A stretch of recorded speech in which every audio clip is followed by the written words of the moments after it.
At inamin na nga ng secretary ng DILG na kasama sila. Sino ba yung mga ginalanan niya na kasama silang nagplano ng pag-aaresto? Kanya siya kasama. Si Marbil. Security Advisor Ed Anyo kasama. Yes. Si Secretary of National Defense Teodoro. Po, kasama. Secretary Rimulya, kasama. Pag mismong cabinet member nagsasabi, paano sinungalingan yun? So, kung kasama ang presidente, at kahit na nga hindi niya sinabi na kasama, hindi pa pwedeng hindi alam ng presidente. Siyempre, palagi alam niya yun. Pero presidente, hindi mo malalaman yun. Kaya, of course, hindi mo muna i-imbestiga ang presidente dahil immune siya. Pero you can file impeachment. Di ba sinabi ko sa kanyang kapatid? Kung talagang totoo yung mga layunin mo dyan sa paglulunsad ng Senate investigation. Dahil hindi naman kailangan ng Senate investigation. Alam na natin yung nangyari. Hindi mag-ain kami mismo ng demanda. Yung ginawa naman niya, hindi naman siya nagdemanda eh. Yung findings niya sa Senado, yun ang sinumiti niya sa ombudsman. At yun ang naging batayan naman ng pag-order ng ombudsman na sagutin ang mga respondent officials. Alam mo, Franco, hindi ko naman maintindihan din kung bakit naman yung mga biktima, yung mga abogado na nandoon sa Villanueva Air Base, ay hanggang ngayon hindi sila naghahain ng kaso. Yung isa sa kanila, pinusasan pa. Yung isa naman, hinablot yung kanyang barong. Pinagtulok siya doon. Hindi ba? Yes. Yun dapat ang unang magdemanda kasi talaga yun ang lantaran, kitang-kita ang paglabag sa kanilang karapatan.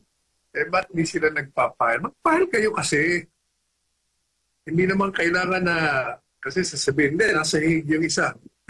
O yun ako nasa hig, pwede naman siya gumawa ng short statement, padala rito at file.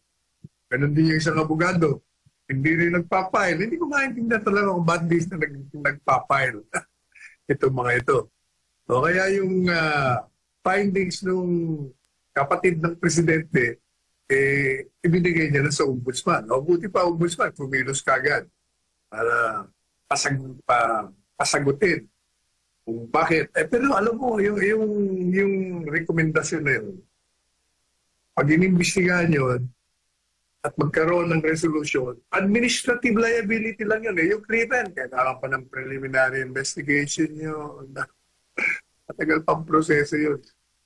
So, pero, kung tatanungin mo ako, kung tama ang sinasabi ni BP Inday Sara, ay tama. Talagang ang mananagot talaga dyan. Ultimately, ay ang presidente ng bansa. Correct ka dyan, Attorney. At samantala, Attorney, bago sa ibang issue ay balikan lang natin ang isyong ito na nabanggit ninyo sa programa kahapon. Gumanti ng patotsada nooy Chief Presidential Legal Counsel ni dating Pangulong Rodrigo Duterte hinggil sa pahayag ni Claire Castro ng palasyo na nangako raw ang dating administrasyon na gagawing 7 pesos ang kada kilo ng bigas. Totoo nga ba ito? Alamin natin sa report ni Verhil Parba. Maraming pangako si Pangulong Ferdinand Bongbong Marcos Jr. noong ito'y tumatakbo pa lamang sa pagkapangulo. Isa na rito ang kontrobersyal na 20 pesos kada kilo na bigas. Makalipas ang 3 taong panunungkulan, heto at ipinatupad nga nila ang subsidized na 20 pesos kada kilo na bigas sa Visayas. Ngunit nagtagal lamang ito ng isang araw dahil saad ng COMELEC, gawin na lang daw ito pagkatapos ng halalan. Pero naging sentro ito ng batiko sa publiko dahil bakit daw itinaon ni Marcos Jr. sa halalan at bakit nakadikit pa ang kanyang mukha at pangalan. Dahil dito'y ipinagtanggol ito ni Palace Press Officer at Undersecretary Claire Castro ng Presidential Communications Office. Sa kanyang pahayag ay may banat ito sa dating administrasyong Duterte. Sabi niya, bakit tahimik daw ang mga kakampi ni Duterte matapos itong mangako na gagawing 7 pesos ang kada kilo ng bigas, habang natupad naman daw ni Marcos Jr. ang pangakong 20 peso na kada kilo ng bigas. Dahil dito, bumuelta ang isa sa gabinete ni Nooy Pangulong Rodrigo Duterte hinggil sa mga pahayag ngayon na ipinalalabas ni Castro. Ayon kay dating Chief Presidential Legal Counsel Attorney Salvador Panelo, si Castro raw mismo na taga Malacanang ang nagpapalaganap ng fake news sa kanyang mga binibitawang pahayag bilang tagapagsalita ng palasyo. Nilinaw ni Panelo na ang tinutukoy ni dating Pangulong Duterte noon ay mababawasan ng 7 pesos ang kada kilo ng bigas sa pamamagitan ng rice tarification law. Ang purpose nun, pababain ang presyo ng bigas. At sabi niya, pag yan naging successful, maaaring bumaba ang presyo by 7 pesos. I-reduce. Kung baga, yung pagbili ng bigas noong panahon ng Presidente Duterte ay 37 pesos. Because of the tarification law, ang goal nila, pag na-implement yun, babagsak ang presyo by 7 pesos. I-reduce. Hindi yung gagawin mong 7 pesos per kilo. Yung palay lang 15 piso yan, 14 na piso ang isang kilo. Paano mo gagawin 7 pesos? Dagdag pa ni Panelo, lalo raw bumabagsak si Marcos Jr. dahil sa mga tulad ni Castro na nagpapalaganap ng kasinungalingan. This information mismo nanggagaling dyan sa Office of the President sa pamamagitan ni Aling Clara. Hoy, Aling Clara, ikaw ang nagbibigay ng dahilan kung bakit bumabagsak ang Pangulong Marcos Jr. Nagbibigay ka ng mga impormasyon na mali, kasinungalingan. Bilang paglilinaw, tinanong ng isang reporter si Castro kung talaga nga bang sinabi ni dating Pangulong Duterte na gagawin itong 7 piso ang kada kilo ng bigas. Pero si Castro tumangging sumagot. Anya, personal daw niya ito na pahayag at wala raw siya sa palasyo noong sinabi niya ito. Dahil dito, sinabi ni Panelo na dapat magbitiw na lang ito at umalis sa Malacanang dahil isa si Castro sa nagpapabagsak sa Marcos Jr. admin. Binigyang din ni Panelo na dahil sa papel na ginagampanan, ang mga pahayag ni Castro ay pahayag din ng palasyo. Tinamaan ng magaling. Ano bang klaseng tagapagsalita yan?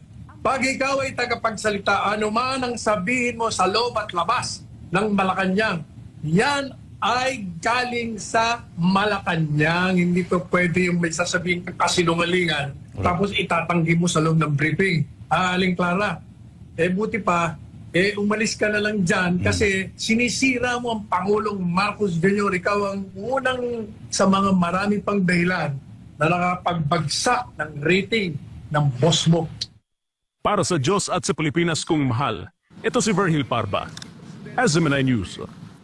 Yan po, Attorney, ano po masasabi ninyo sa ulat na ito? Maliwanag pa yung sinabi natin.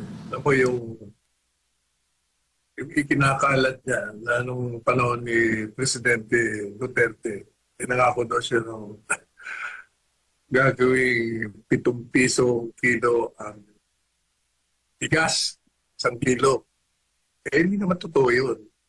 Ang sinasabi ni Presidente Duterte noon, yung tarification law, pag yun ay naging matagumpay, it could reduce the price of kilogram of rice ng 7 piso. Kaya kung ito'y dati, halimbawa, kung dati ito 47 pesos because of tarification law, magiging 40 pesos a kilo. Kung ito'y dating 37 pesos a kilo, ito'y magiging 30 kilo kasi bababa ng 7 piso. Hindi niya sinabi na papababaan niya ng 7 piso ang bigas. Gaya ng sinasabi naman ng Pangulong Marcos Jr. na gagawin niya 20 pesos a kilo na hindi niya natupad. At pinapatupad nito sa isang artificial na pamamaraan. Dahil ang tunay na pamamaraan ng pagbagsak ng presyo ng bigas ay kung matutugunan mo ang lahat ng problema ng mga magsasaka, yung sa lupa, yung sa traktor, yung sa fertilizer at yung patubig para magkaroon ka ng supply ng marami, sufisyenteng bigas. At pag marami ang supply ng bigas, natural, bababa ang presyo. Kasi mas marami yung supply kaysa doon sa demand. O, yun ang naging problema ni Pangulong Marcos Jr. Kaya dahil nakakantsawan siya, ang ginawa niya, bibili na lang ng gobyerno sa magsasaka doon sa presyo nila at ibibenta uli sa taong bayan ng 20 pesos. O madaling sabi, yung taong bayan din ang babalikat noong binili sa magsasaka. Di ba? Sa pamanggagaling yun, pati nga yung mga local government, kasama na rin. Kailangan mag-contribute kayo para maibenta natin ng 20 pesos. O, ito kay Presidente Duterte, gusto niya, kaya niya pinirma ng tarification law, dahil sa paliwanag sa kanya ng mga economist, pwedeng maritus yan. By 7 pesos, papalitan ng 7 piso yung noon ay ang kalakaran sa pagbenta. O kaya, ang problema, nung siya ay tinanong ng reporter para ipaliwanag niya, kasi na-booking na nga eh. Mali naman yung sinasabi niyo, ma'am. Sabi ng reporter klarong-klaro naman yung SONE speech na the president, former president, was only saying that it could reduce by 7 pesos the price of rice. Kaya ano sagot? Aba, hindi daw. Maaaring sagutin niya yung tanong na yun kasi personal opinion niya raw yun at hindi niya raw ginawa sa briefing kundi sa kanyang blog. Jesus Mariosep naman. Ano ba yan? Magkakalat ka ng kasinungalingan sa labas ng briefing. Tapos pag tinatanong ka sa briefing kung tama o mali yung ginawa mo, itinatanggi mo, nag-a-avoid ka, umiiwas ka. O hindi ka karapat-dapat na tagapagsalita. Dahil pag ikaw'y tagapagsalita ng palasyo, ano man ang sasabihin mo, yan ay manggagaling doon sa principal mo. Hindi ka maaaring magsalita na labag sa kanyang patakaran at kontra sa interes ng patakaran na inihahayag ng presidente. Kaya dapat maging maingat ka. Ngayon, kung hindi mo kayang gawin, maging matapat sa iyong tungkulin na magpahayag ng mga katotohanan at puro kasinungalingan ang kinakalat mo, the best way for you is to resign. Magbitiw ka na lang para hindi naman madamay yung boss mo at bagsak na ang kanyang trust and approval rating. Yung sakto. Maraming salamat, Attorney Sal. Samantala, Attorney, may mga lumalabas na umano'y dokumento na pagpapalit ng liderato sa House of Representatives kamakailan lang, Attorney. Pero itinanggi ng Office of the Executive Secretary ang pagiging totoo ng isang internal document tungkol sa umano'y pagpapalit ng liderato sa Kamara. Ano po masasabi niyo dito, Attorney? Well, alam po niyo, regardless kahit sino speaker dyan, pag ang speaker ay sumusunod sa dikta ng presidente, ang ganun din yan. Nagpalit ka lang ng tao, pero yung patakaran, yung pagpapatupad ng gusto ng presidente ng bansa, ganun pa rin. Kung magpapalit ka, kailangan yung hindi sumusunod sa kagustuhan, sa utos. Sa ngayon, kalakaran talaga dito sa ating bansa, ang speaker, hindi magiging speaker kung hindi yan tao ng presidente. Hindi, walang lalabas na speaker dyan kung hindi yan kasama, paalyado at susunod sa mga kagustuhan ng presidente. Sa panahon lamang ni Presidente Duterte, ang hindi nakialam ang presidente ng bansa, binago niya, sinira niya yung kalakaran niya. Hindi siya nakialam. Nung siya ay hiningan ng pag-ayos doon sa mga naglalaban, natatanda mo yung Franco, 3 ang gustong kumandidatong speaker. Yes. Si Cayetano, sino pa yung isa? Si Velasco, at si Romualdez. Magkakampihan pero hindi sila magkaisa. So ang ginawa nila, pumunta sila kay Presidente. Hindi si Presidente nakialam nakiusap sila, sir. Pwede po ba ayusin nyo kami? Hindi kami nagkakasundo rito. Sige, hindi sabi naman ng Presidente, sis kayo naman lumapit sa akin, hindi naman ako nakikialam dyan. Bakit hindi nyo lang pagkatian, power sharing na lang kayo.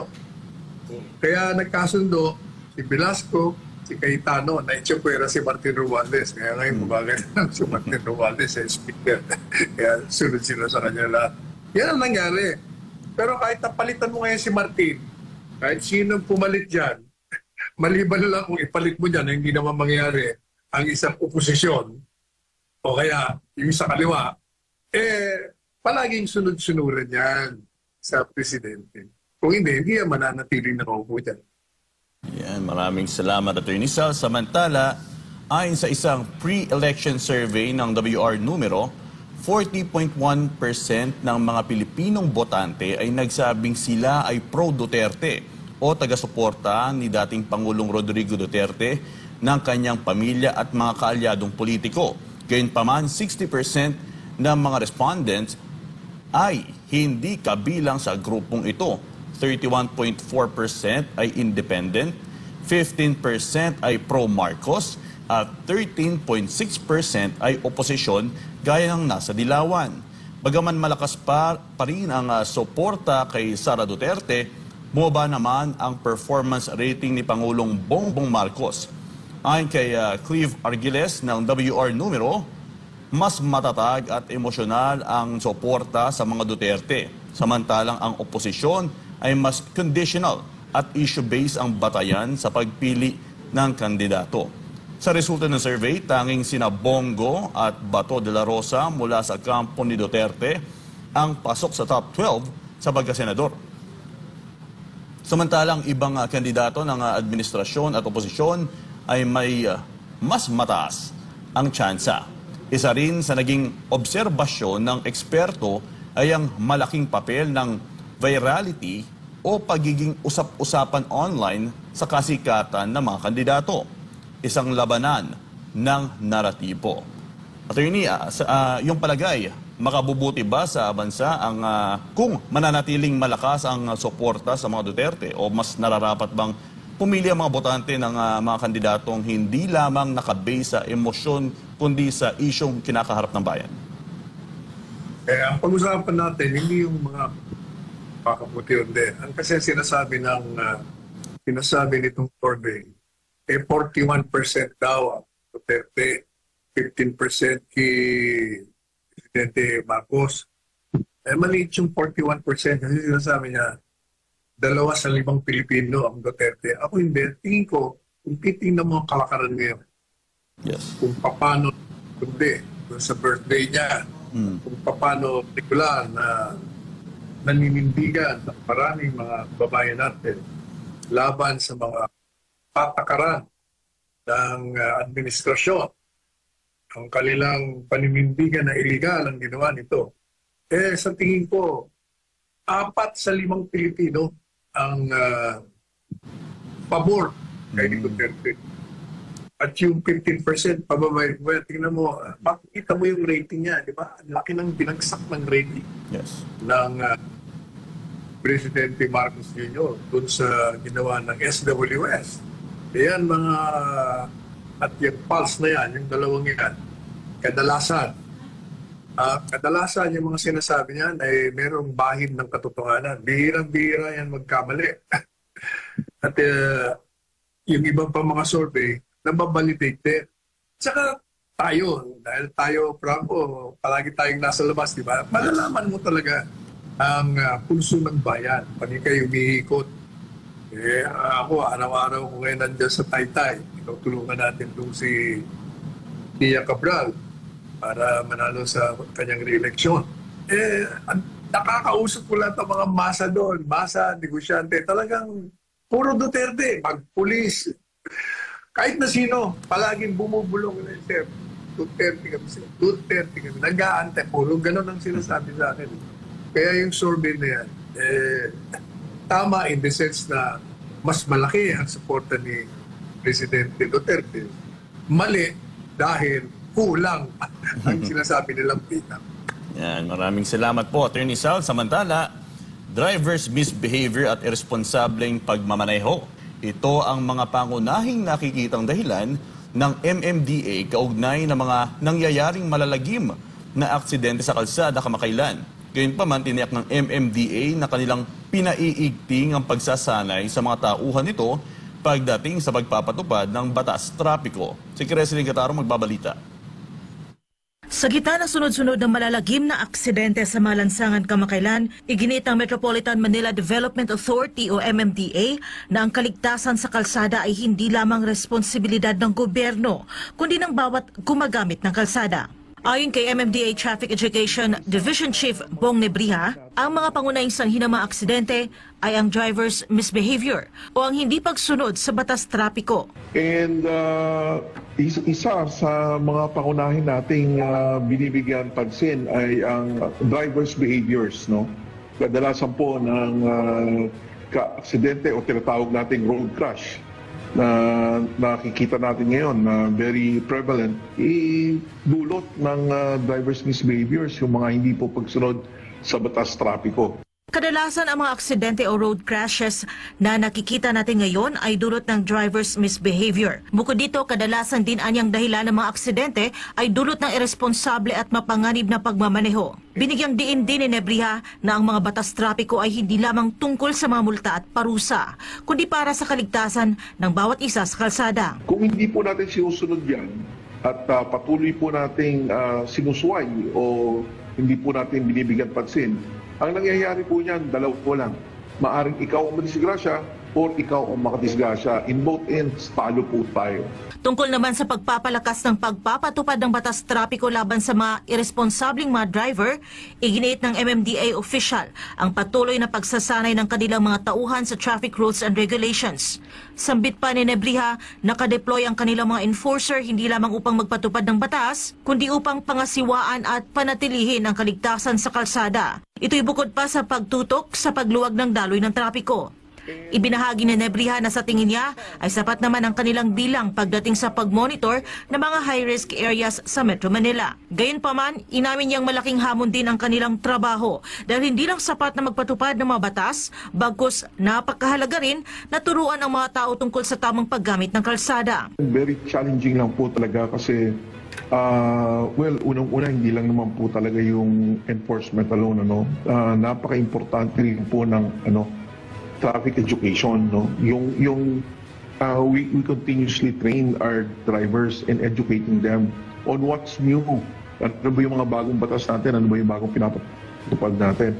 Kasabay naman ang pagdiriwang ng Road Safety Month ngayong taon, binigyang diin niya ang layunin ng selebrasyon para sa kamalayan ng bawat road user, kung gaano kahalaga ang kaligtasan sa kalsada. Hinggil naman sa mga hakbang ng MMDA upang mapalawak ang kaalaman ng publiko tungkol sa road safety, binanggit ni Nebriha na ginagamit nila ang kanilang sariling platform upang magpakalat ng mga road safety tips. Bukod dito, nagsasagawa rin sila ng mga seminar habang nagpapakalat naman ng impormasyon hinggil sa road safety ang Traffic Education Division sa pamamagitan ng mga forum, symposium at iba pang uri ng mga kumperensya.